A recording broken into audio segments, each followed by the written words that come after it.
The convergence of our voices is the song of our beauty. Many voices will speak here, the song woven through diverse notes.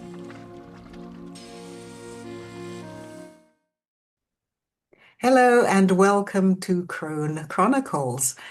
And today I would like to introduce you to Kate Chung, who is, let's see, a long-time activist. So, Kate, can you tell me how your activism started? Oh my goodness. Um, I don't know. These things creep up on you, don't they? But Yeah. I remember when I was in my early 30s, I decided that I really ought to join a political party, but I didn't know which one. I hadn't paid any attention. So I carefully looked at the platforms of all of the parties and decided I should join the NDP. So I was an NDP member for years until I was disgusted when one leader announced that he supported the tar sands. Then I resigned, but then I rejoined more recently because I really know I need to be involved. But it basically went from there.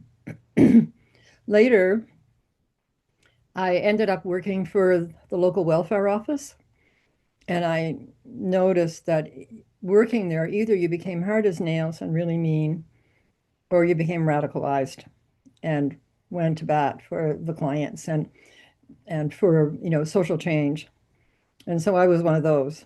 And from there on, I got involved in organizing International Women's Day celebrations and doing public speaking for the group that was setting up a women's shelter for the first time in Oshawa.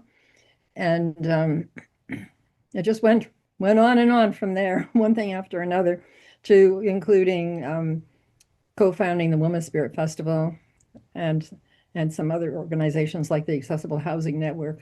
So, yeah, you mentioned a women's shelter for the first time. When was that? Well, that was back in the 1980s. Yeah, and it seems that they should have been around much longer. Yeah, in some places they were, but it really depends on getting Mm. together a group that is going to work on it. But the other thing is being accepted in the community and being able to do the fundraising. And at the time, we two of us went in and presented to the family court judges and the crown attorneys, and but then when we wanted to speak to what was it? I think it was the local ministers group. We were told we don't have any wife assault in Durham region, so you Oh, can't wow. come and talk to us.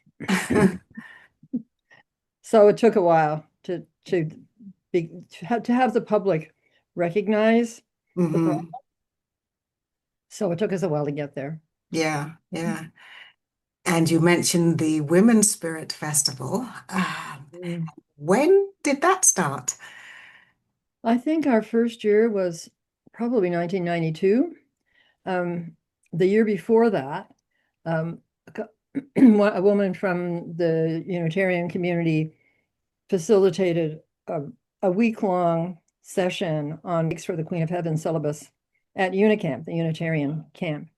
And those of us who were there really became deeply involved, especially after our facilitator got sick and had to go home. So we had to run it ourselves and we took turns. And the night we did the burning times, we were starting to chant around a fire in a secluded place down near the pond.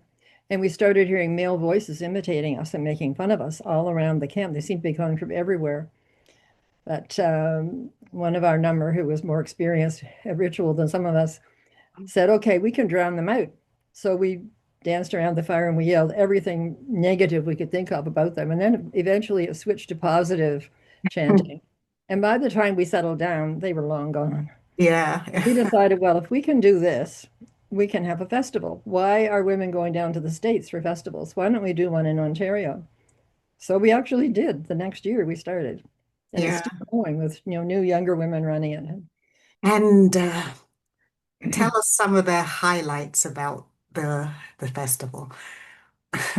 Oh, well, there are, workshops that are really challenging and interesting. Everything from the first year we did a workshop on the Raging Grannies, and everybody came to that. Unfortunately, we had to cancel the other workshops.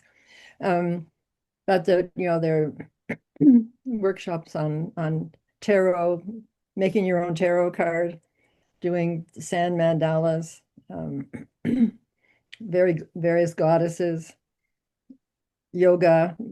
Anybody who wants to do a workshop just presents their idea to the planning committee, and usually we end up with a large number of workshops, like maybe a dozen to choose from. And then of course the major highlights are the rituals. So the Friday night opening ritual, Saturday night the big major ritual that we do for Samhain. We now every year we gather on Samhain, and then the Sunday morning is the farewell ritual. So the big one is the Saturday night. Yeah. About the raging grannies and Yeah. how. So you have been a raging granny for a while. Yeah. And how did the raging grannies get started? Oh, they started in in Victoria, BC.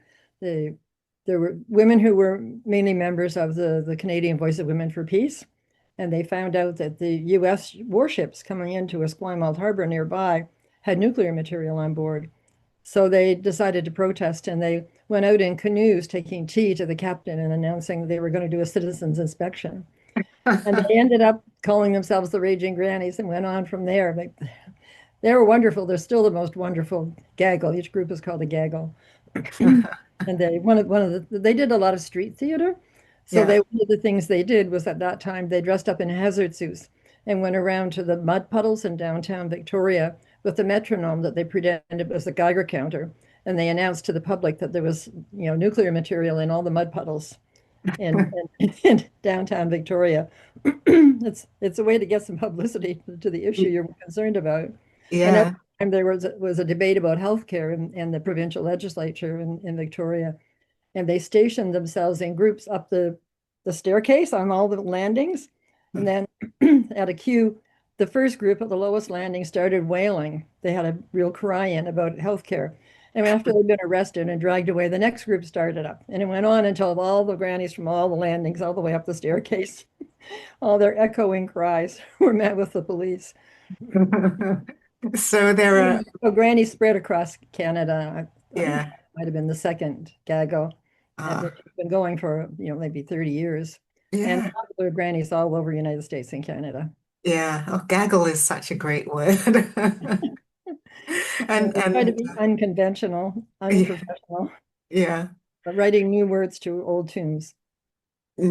So and is there anything happening in Ontario with the grannies? And we're planning to do a protest pretty soon about the selling of Rochelle vehicles to ICE in the States. Oh.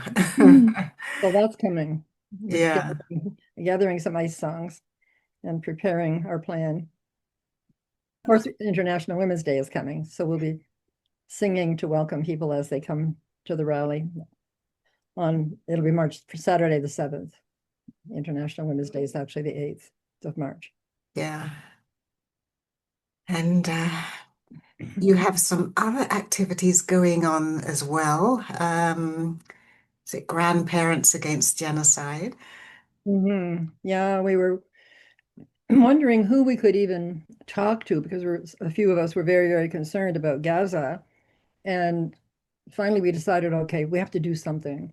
So one woman had a bunch of signs made up to say Grandparents Against Genocide.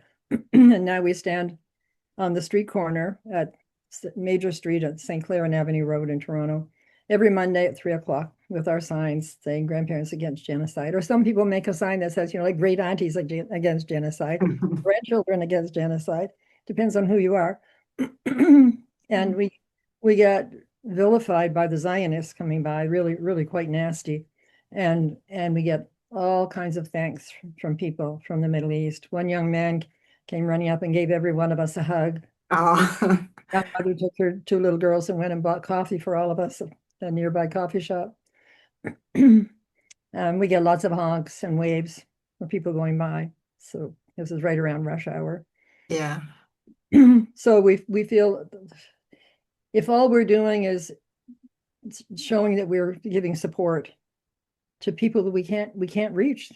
What can we do? I mean, we're donating money to organizations that we know are getting help through, but beyond that, and writing letters to the government, and but you get tired of writing letters when they don't do anything. Yeah. Mm. Um, but I think people are touched when they know that they have some support and For sure. Yeah. yeah, and it Yeah, they come and they bolsters. want to take pictures and then they send the pictures back. So they, Oh, yeah. yeah, and one person told us it's okay. The people in Gaza know what you're doing. Oh, great. Yeah. So, is there something that you might like to talk about that we haven't spoken about? Well, one thing is I'm the co-founder of the Accessible Housing Network, which is all across Canada now. Started in Toronto, but we started, sorry, we started in January 2020 with about 6 people sitting in a room in Toronto. And then the same thing again in February. But then in March, COVID hit and we were forced onto Zoom, which we'd never heard of. So Like lo and most people. behold, with being on Zoom, people with severe disabilities all across this area were able to join us. And then people right across Canada were able to join us. So we now have more than 80 organizations across the country that are members of the Accessible Housing Network. It's a network of organizations, and they all can send representatives to our meetings. So our goal is to change all the building codes in Canada to require that all new housing be fully accessible, universal design. So anyone of any age or ability can live there. Because right now, there is no law in Canada requiring that any housing be accessible. Yes. Well, that's quite a resume of action that you've had for quite a while now. But of course, the best action is being a grandma and spending It's time with the grandchildren. That's the yeah, best of all. yeah, yeah. And how old are your grandchildren? The oldest one is 27 now, Oh, wow. going through all the throes of needing to find work and struggling in Hmm. this economy, with all the gig work. And then the youngest one is just turned 14. So they're all older now and they all have lives of their own and they don't need us so much anymore. So we don't see them as much as we used to. And so we're grieving that, but realizing we have to accept it. It's good that they have a life. Yeah. They're finding their way. They don't Hmm. have to rely on grandma. Well, I'm sure they appreciate grammar anyway. They do. They're really good. Yeah. Okay. Well, I think I'll thank you for this conversation and I'll end our talk here. So it's been really interesting. Thank you. Thank